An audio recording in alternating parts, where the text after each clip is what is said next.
Muli, magandang gabi po sa inyo lahat. Ang hamon po sa atin ng ating ebanghelyo ngayong araw ay ang magtiwala sa Diyos. Sa Diyos lamang. Huwag sa tao, huwag sa bagay, huwag sa kayamanan. Magtiwala sa Diyos.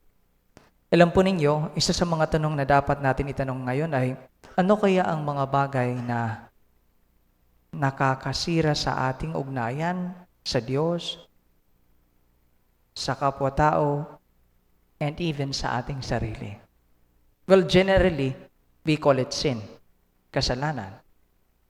Pero ngayong araw, pwedeng ang maging dulot ng kasalanan ay ang maling pagtanaw sa mga bagay-bagay. Kung naalala po ninyo, nitong Kwaresma, isa sa mga gospel ay yung temptations of Jesus sa disyerto. He was tempted ng demonyo. At 3 bagay po ang ini-offer ng demonyo. Kapangyarihan. Turn this stone into a bread. Kapangyarihan. Temptation of power. Fame, kasikatan. Tumalon ka dito, papalakpakan ka. Sasaluhin ka naman ng mga anghel Tapos papalakpakan ka ng mga tao. At saka, kayamanan. Wealth. Itong lahat, ibibigay ko sa iyo. Lumuhod ka lamang at sambahin mo ako. Itong mga bagay na ito, pag hindi sa tamang perspective, ay nakakabulag sa paningin ng tao. Sabi nga ng isang, di ko maalala kung sino, if you want to test a man's character, give him money or power. Give him money or power. Makikita nyo. Yung mga nagbebenta ng lupain, ako, nag-aaway-aaway na yan, paghatian ng pera. Lumalabas ang karakter ng isang tao pag nasa, oftentimes, hindi naman lahat, pag nasa harapan ng mga bagay na ito, kapangyarihan, kasikatan, at kayamanan. Pag sikat na, ayaw nang bumaba sa pwesto. Kapangyarihan, kasikatan, kayamanan. Lumalabas. Don't get me wrong. Itong mga bagay na ito ay mabubuting bagay. Ang kapangyarihan, pag ginamit ng maayos, ibig pong sabihin sa perspective ni Jesus, is equivalent to service. Napakagandang bagay.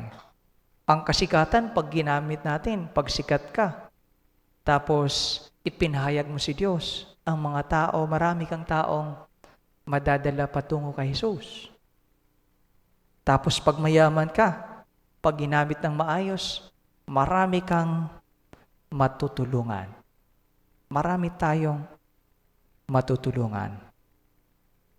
Mayroong isang gospel na kung saan nag-request yung ina, one at your left, di ba? Isa sa kanan. Panginoon, paupuin mo po ang aking mga anak, isa sa kanan at isa sa kaliwa. It could have divided the disciples. Pero si Jesus, anong ginawa niya? Whoever wants to be great, dapat matuto kayong maglingkod. Service. Pag binibigay po ang kapangyarihan, its purpose is always for service.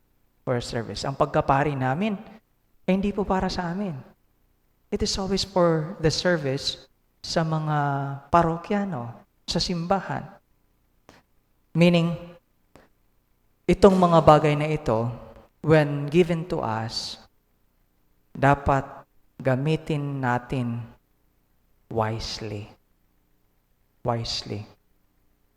Wealth is given to help the less fortunate wisely. Anong ibig sabihin ng wisely?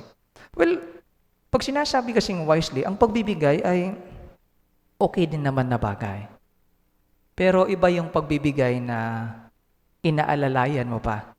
Anong ibig kong sabihin? Nung nasa isla ko sa Humonhon, after Yolanda, mayroong mga NGO na purely nagbigay. That's good. Nagbigay ka. Pero mayroong isang NGO na hindi lang nagbigay.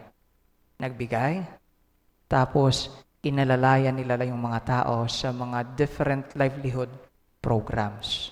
Hindi lang binigay tapos umalis. Hindi. Nagbigay sila tapos inalalayan nila for how many years. I think nandun pa sila ngayon. Yung NGO na yun ay, I think, mula from Germany. I think Caritas Germany or something like that. Yun yung pagbibigay, tapos inaalalayan pa.